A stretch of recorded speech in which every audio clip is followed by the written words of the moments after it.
तीनों बॉल को मैं एक साथ फेंकूंगा और अलग अलग करके फेंकूंगा ताकि आपको अंदाजा आए कि अलग अलग फेंकने में भी किस तरह से रिएक्ट कर रहा है और एक साथ गिरने में भी कैसे रिएक्ट कर रहा है।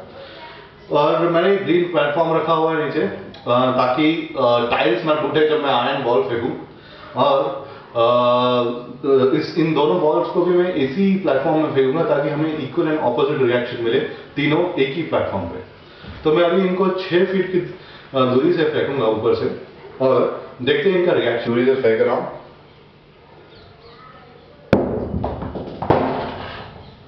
आपने देखा कि तीनों का रिएक्शन अलग अलग रहा और खासकर इसका आयरन बॉल का जो एक मोटे कैरेक्टर के हिसाब से समझ सकते हो कि जब वो एक मोटा कैरेक्टर ऊपर से गिरेगा तो किस तरह से रिएक्ट करेगा, मीडियम रहेगा तो वेट तो किस तरह से रिएक्ट करेगा कॉर्क बॉल के हिसाब से, और पतला आदमी टेनिस बॉल के कंपैरिजन में जा सकता है। इसी प्रकार अगर आप कोई सीन कर रहे हो जिसमें 3 कैरेक्टर हो और जंप कर रहे हो या कोई रिएक्शन दे रहे हो तो उनके कैरेक्टराइजेशन, उनके वेट के हिसाब से हमें एनिमेशन करना पड़ता है। इसीलिए हमने ये एक्सरसाइज किया ताकि आपको ज्ञात रहे, आपको डिटेलिंग में ध्यान रहे कि हम किस तरह से अलग अलग आदमी का वेट होता है, कैरेक्टराइजेशन होता है, उसके हिसाब से उसका एक्शंस होते हैं।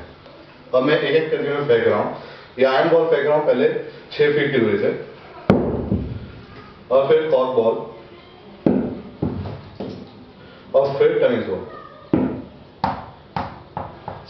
तो आपने देखा कि अलग अलग रिएक्शंस दे रहे हैं, सेम पहले जैसे ही तीनों जब एक साथ गिरे तभी भी रिएक्शन दिए, दूसरे अलग अलग दिए, अलग अलग जब हमने फेंके उनमें तभी भी उन लोगों ने अपने अपने हिसाब से दिया। इसमें stretch and squash in between में कभी नहीं दिखेगा, पर जब एनिमेशंस कर रहे हैं हम तभी थोड़ा एग्जैगरेशन करना पड़ता है हमको ताकि हमें इम्पैक्ट ज्यादा दिखे। बट ध्यान रहे, जैसे मैंने पहले भी कहा था कि stretch and squash in between है, की नहीं है, तो की के हिसाब से उसे की ना बनाए ताकि हमें दिखे नहीं हो कि स्पेसिफिक की स्ट्रेच की दिख रहा है, स्क्वैश की दिख रहा है, वो दिखना नहीं चाहिए, वो अच्छे तरह से ब्लेंड हो जाना चाहिए ताकि हमारा एनिमेशन अच्छा दिखे और परफेक्ट दिखे। आशा करता हूं कि ये ट्यूटोरियल आपको काम आया और आपको मदद करेगा आपके फ्यूचर एनिमेशंस के लिए। Thank you.